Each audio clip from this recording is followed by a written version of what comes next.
এই প্রচুর ঠান্ডার মধ্যে আপনারা যে বসে আছেন নবীর প্রেমে, আপনাদেরকে অসংখ্য মুবারকবাদ জানাচ্ছি। আজকের এই মাহফিল এমনও হতে পারে কাহারও জন্য জীবনের শেষ মাহফিল। আজকে দেখতে পাচ্ছি মাহফিলটা দ্বিতীয়তম বার্ষিক সুন্নি মহাসম্মেলন। 2টা বছর হবে। এই 2 বছরের ব্যবধানে অনেক মানুষ অন্ধকার কবরে চলে গেছে। কথা কি ঠিক আছে? ফুলের সৌরভ, মানুষের গৌরব চিরদিন থাকে না। আল্লাহ এই দুনিয়াতে আমাকে আপনাকে পাঠিয়েছেন ইবাদতের জন্য। কিসের জন্য পাঠিয়েছেন? ইবাদতের জন্য। নামাজের মাধ্যমে আল্লাহর ইবাদত হয়, রোজার মাধ্যমে আল্লাহর ইবাদত হয়, যাকাতের মাধ্যমে আল্লাহর ইবাদত হয়।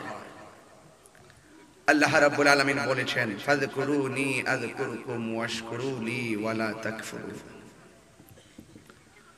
তোমরা যদি আমি আল্লাহকে স্মরণ করো, আমি আল্লাহও তোমাদেরকে স্মরণ করব। আল্লাহকে স্মরণ করার জন্য আল্লাহ পাক আমাদেরকে অনেক মাধ্যম দিয়েছেন। নামাজের মাধ্যমে স্মরণ করো, রোজার মাধ্যমে স্মরণ করো, হজের মাধ্যমে স্মরণ করো, যাকাতের মাধ্যমে স্মরণ করো, জিকিরের মাধ্যমে স্মরণ করো, ইবাদতের মাধ্যমে স্মরণ করো, খেদমতের মাধ্যমে স্মরণ করো, সোহবতের মাধ্যমে স্মরণ করো, মহব্বতের মাধ্যমে স্মরণ করো, ইবাদতের মাধ্যমে স্মরণ করো। অনেকগুলো মাধ্যম লাগিয়ে দিয়েছেন, আমরা সেই মাধ্যমে আল্লাহকে স্মরণ করি। সলিমাবাদ থেকে আল্লাহকে জিজ্ঞেস করি, আল্লাহ তুমি যে আমাদেরকে তোমাকে স্মরণ করার জন্য বিভিন্ন মাধ্যম দিছো, তুমি যে বললা আমাদেরকে স্মরণ করবা, তোমার মাধ্যমটা কি? আল্লাহ আযকুরুকুমের ব্যাখ্যায় মুফাসসিরগণ লিখেছেন, আযকুরুকুম আইবির রহমাতি ওয়াল মাগফিরা। আমি আল্লাহ তোমাদেরকে স্মরণ করব তোমাদের গুনাহগুলো ক্ষমা করার মাধ্যমে। আর বড় করে কোন এর কিসে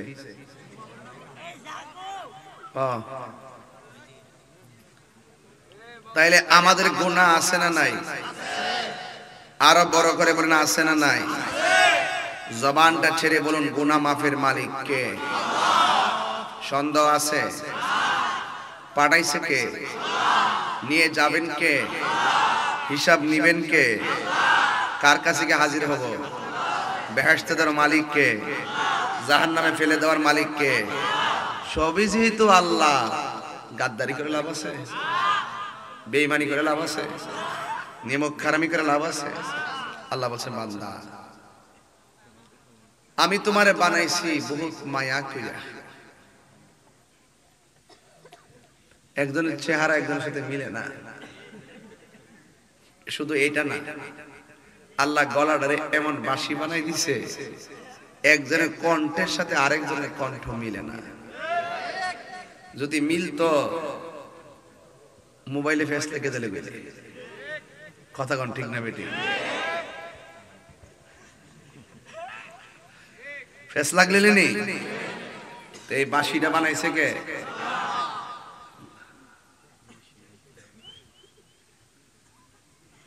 আমি কয়েকদিন আগে সলিমাবাদ আইছিলাম, দৌড়ায় ইসলাম দৌড়ায় গেছিলাম, কারণ হঠাৎ করে দাওয়াত নিছিলাম তো এই জন্য হাজিরাটা দিছিলাম।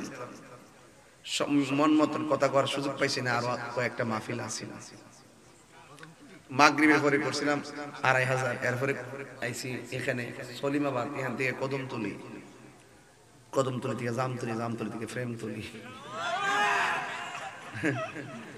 একটা দূরের উপরে আসলাম আর কি।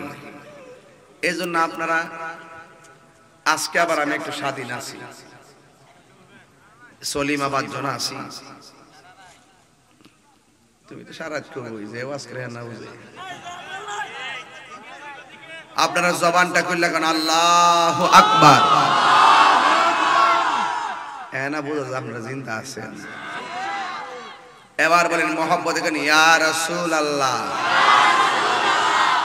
ইয়া ওয়ালি আল্লাহ। ইবাদত পাওয়ার মালিক কে? সেজদা পাওয়ার মালিক কে? গুনাহ মাফের মালিক কে? কোন সন্দেহ? কোন সন্দেহ? সন্দেহ করলে ঈমান থাকবে। আমরা কার বান্দা? বাস, আমরা আল্লাহর বান্দা। কোন সন্দেহ? আমরা আল্লাহর সামনে আছি, আল্লাহ আঙ্গুরে দেখতেছে, দেখতেছে বান্দা রে, ও বান্দা তোরা আমি কিছু পরীক্ষা দিব।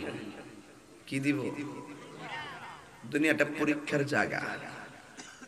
কেউ আছে কম্বল ফালাইয়া মাহফিলে বইয়া রইছে, আর আছে কেউ আছে কম্বল লিয়া হইতা রইছে। পার্থক্য আসেনি? দুনিয়াটা পার্থক্যের জায়গা। ধনী দরিদ্র মিস্ত্রি চিনেননি? মিস্ত্রি ঘর বানায়, স্ত্রী ঘর সাজায়, মা বাপ পৃথিবীটা সাজায়। সব কিন্তু আল্লাহর খেলা। আল্লাহ বলছেন আমি আল্লাহ ছাড়া কাহারও ইবাদত করা যাবে না।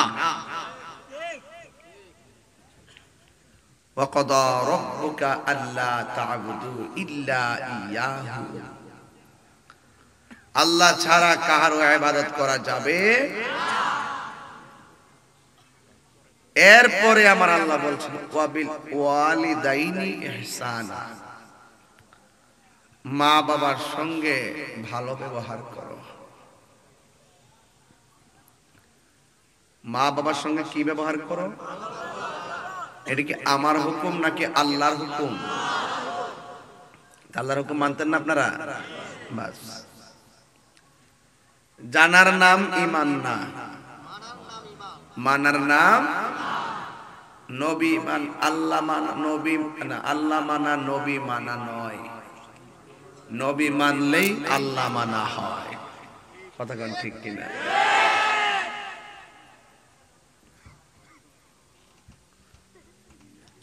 আল্লাহ রাব্বুল আলামিন বলেছেন وَقَضَى رَبُّكَ أَلَّا تَعْبُدُوا إِلَّا إِيَّاهُ وَبِالْوَالِدَيْنِ إِحْسَانًا।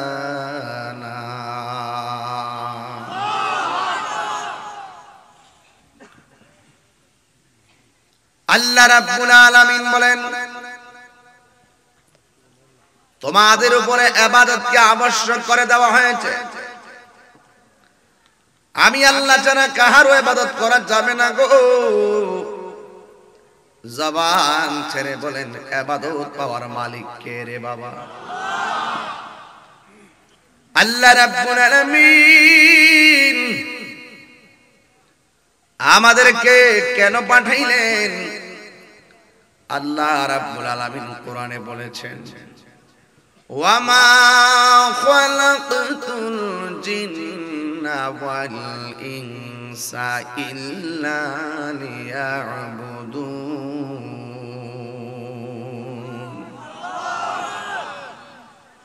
আল্লাহ রাব্বুল আলামিন বলেন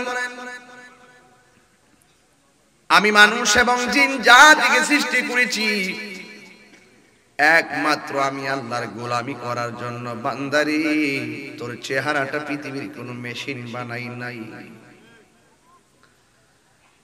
চেহারার ডিজাইনার কোন ফ্যাক্টরি না। আল্লাহ বলেন খলাকতু বিয়াদাইয়া, তোর চেহারাটা আমি আল্লাহ রাব্বুল আলামিন যেমনে চয়েস করছি এই চেহারাটা আমি আল্লাহ ফেরেশতা দিয়া বানাই নাই। এই চেহারাটা আমি আল্লাহর নিজের কুদরতি হাত দিয়া বানাইছি।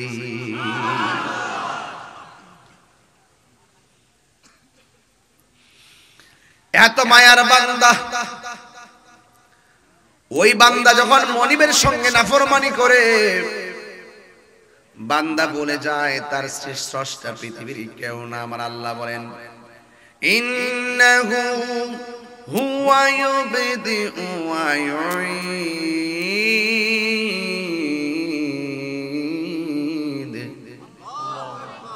আল্লাহ রাব্বুল আলামিন বলছেন, আমি আল্লাহ তোর শুরুর মালিক, আমি আল্লাহ তোর শেষের মালিক। এই যে চেহারাটা আমি আল্লাহ নিজের হাত দিয়ে বানাইছি, চেহারার মধ্যে জবান আছে, জবান দিয়ে তোরা আমি আল্লাহর জিকির করবি।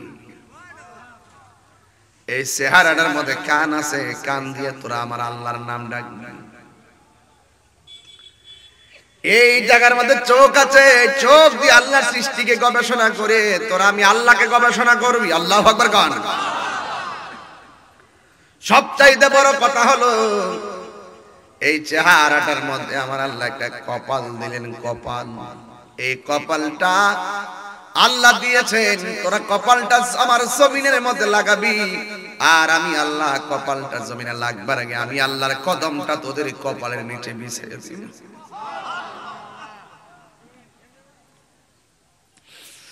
আল্লাহ বড় মায়া করে আমরা বানাইছে গভীর রাতে, এই জন্য গভীর কথাই বলবো, কোনো পাতলামি না, কোনো উড়ন্ত কথা বলবো না। এই কপালটা মাটির মধ্যে লাগাই দিব একটা ধ্বনি দেওয়ার জন্য, সুবহান রাব্বিয়াল আলা। এই কপালটা আমরা জমিনের মধ্যে লাগাই দিব।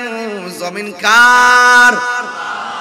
আল্লাহর জমিনে সেজদা হবে কার? আল্লাহর জমিনে আল্লাহর সেজদা হবে। এই জন্য আমার আল্লাহ রাব্বুল আলামিন কোরআনে বলে দিয়েছেন, আমি আল্লাহ তোর চেহারাটারে বড় মায়া করে বানাইছি। একটা কণ্ঠের সঙ্গে আর একটা কণ্ঠ মিলে না রে বাবা। জমিন আপনি চলবেন বলেই জমিনটারে আমার আল্লাহ মাটি দিয়ে শক্ত করে দিয়েছে, আমার বান্দা চলবে।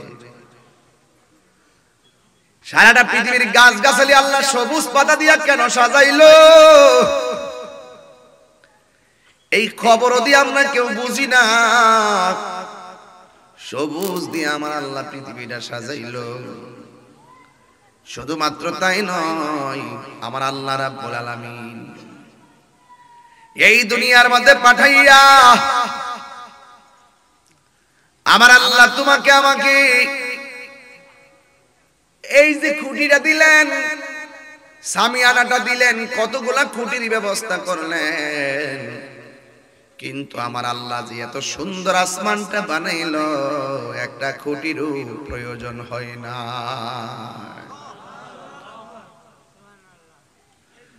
আল্লাযী খালাকা সাবআ সামাওয়াতিন তিবাকা